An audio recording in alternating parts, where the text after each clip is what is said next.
I was working with the people who have burnout or who are just about to get one, who are very tired, who are dissatisfied with something, who have multiple physical symptoms relating to the tiredness. And, I just watched back to all those years that I was working, and I thought, well, clients that I'm receiving, they do not have serious clinical problems. There were some exceptions maybe, but these are more relatively healthy people who go through some challenges in life. And I just thought, what causes the burnout in women and what causes the burnout in men?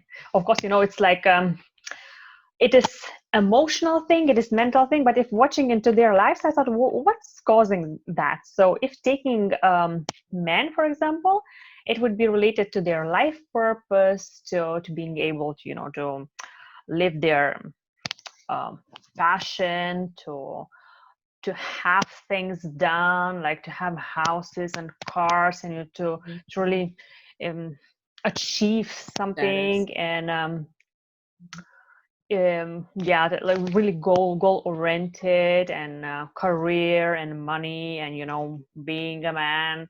And if this in the background is somehow hit or stroke or too over challenged, this can be one of a couple of reasons towards men going into burnout. Well, with women, it's quite a different story. Women are very quickly depleted always by one or another kind of relationship story, whether that's relationship with their children, with their parents, siblings, colleague at work who is not liking, or boss at work who is bullying, or a relationship, their personal relationship with a partner that broke.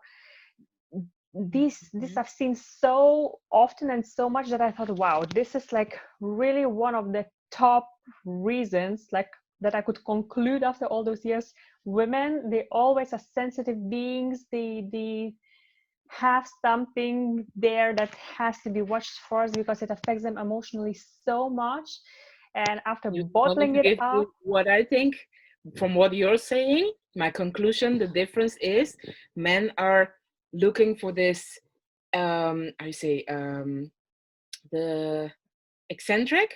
No, it's not eccentric. external Yes, probably. the Yes. external expectation. And no, the other way around. I'm sorry. So men are looking for the internal expectation. So they expect from themselves. And the women usually trip over expectations of other people. Yes, that's a very interesting point. Very interesting point, because we could think, oh, okay, men want something internally, but their expression is like it results in a very external things. And women, they want something really externally, like, all the friendships and all the relationships to run well and everything to run well. And then they internalize it extremely, and they get depleted by that also very much. What a good point. And then there is like the third kind of concluding category that I could say, well, this is applied and for men and for women. If they have been under too much pressure, family losses, related problems, too much stress in general, not having the right purpose or not the right place where they really suit, which brings them into a self-fight, continuously going against themselves. This applies to really just everybody, but yeah, 3 solutions. Yeah. So, and I wouldn't know how traditional ways to treat that, because I've been working so many years from the alternative way of treating people, where everything is connected, where you watch into their life, you watch into how they feel, how they think rationally, what's stuck in their subconscious and past, how is the perspective towards their goals. And well, from the way I've been working, what was very effective, I'll share 3 things with you. The first thing was discovering triggers, what really triggers people emotionally and gives them bottling up feeling in the body, or headaches, or any repeating things, like they feel like they are falling down at the end of the day. So combining all of that together and discovering and plugging out the right trigger and learning and teaching them to like get around with that is very effective. That really helped everybody. The second Mhm. thing that people who are burning out or had that or recovering was so the first one, just turning back a little bit, is really like self-knowledge. A lot of self-knowledge, just triggers would like contribute to more self-knowledge. The second one is a little bit more external, is to setting boundaries.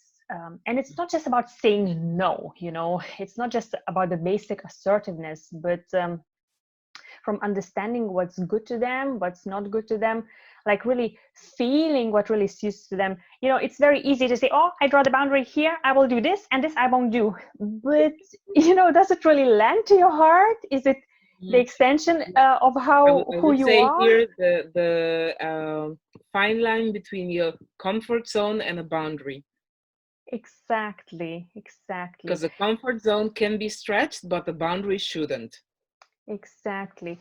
So usually if people are still in a little search of their identity and of who they really are, they will struggle with their boundaries, because every time they would feel challenged or triggered on their boundary, they would think, well, maybe I should do a little bit more like this or a little bit more like that. And this calls up stress and emotions, because, they are not like relaxed, that's where I am, that's what I offer, that's what I do, and that's what I never do. So Yeah. there are certain things that are not even questionable. Yeah. And it goes way deeper than just like surface details that somebody saying one or another thing, doing or not doing thing, not shallow things. This is really a deep stuff that really matches with someone's feelings. And it's quite a thing to teach people to set that, because first steps, let's say, uh, very interesting, but some people are very good in personal boundaries and other people are very good in business boundaries. But I didn't see very often that they would be good in both just naturally from the way they're born. Usually one of those sides they really have to develop. And then the three, when the people are really into like in a total slip away after too much stress, the first step would be that sets their mind straight, their emotions broader is not maybe the right descriptions, but more spacious, and gives them like an opportunity. Like, 1 second. My connection is your internet. Yes. And the three, it was really just like a talent that I discovered that I had, and that was so tremendously helpful. And funny enough, we could not really find with people any proper books on teaching them scripts on how to reply, because there's so many situations people are challenged with. People are meeting, like you mentioned, like different personality types. They're meeting a different personality type who would respond in a certain way, and that calls up stress. And literally putting the words into their mouth, that is so helpful to help them deal and combine the knowledge of triggers and boundaries and dealing with that inside of themselves and managing in the situation. So this putting words into someone's mouth can really like drop down stress. Let's say they're coming in your set during your session that day with a stress on the level 10, and just finding the right words to describe it and the right words to verbalize it, or with somebody else that they would like to verbalize it, even if they will never do it, it drops down the stress down to like 2 or 3. It's like, wow, it's like a discovery. It gives so much more peace. And then that peace is experienced on all the levels. It's like working on the mental level, for example, and emotionally it gives them peace, and physically also it gets more peaceful. I don't know how far you're in the book that I gave you a present with. I mean, no pressure there. But there they explain how it works, how, for example, writing process or describing process, what a deep cognitive positive impact it has on people. And there's brain research done, and there's like cognitive research is done, and neurological researches. So it's like writing, even probably, well, saying and speaking things out is definitely good, but people don't always have this opportunity to go to a therapist right away or to call up a friend. So writing is such a powerful process, like to complete stuck things in their subconscious mind, like, you know, to empty it out, to clean it out. And No, yeah, it's I amazing. have notes everywhere. Like I am a writer. I write everything. I have a thought, I'm Amazing. gonna write it down. Amazing. Look, I have a book. I don't do pages anymore. I lose them.